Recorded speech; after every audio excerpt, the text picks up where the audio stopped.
دخيلك يا امير النحل. يا امير النحل يا امير الصاصي. دخيلك يا امير النحل، دخيلك يا امير النحل. مين خلي امير النحل يفيدكم يا بجام؟ عبد الرزاحي العلوية ياولوا عن جد. شلفوهم في البحر عشان ما يقولوا بزمن حكم بني أمية جاعت الأسماك. شلفوهم. جثث النصيرية عبت الشوارع، لايموها ورموها بالبحر كي لا يقال جاعت سمكة في حكم بني أمية.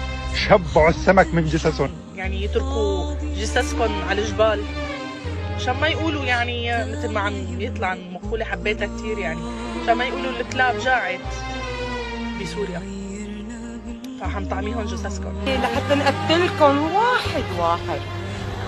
ما يطلع بإيدي إنه آكل أكباتكم لما أقصر، بس أنا بالحياة العادية اللحم ما بحبه إلا لحمكم النجس هذا إني أتقبله. الكلاب ما بتتقبله.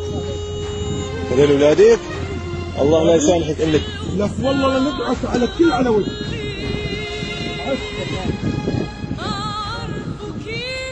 نبعث عليكم إن شاء الله قريبا.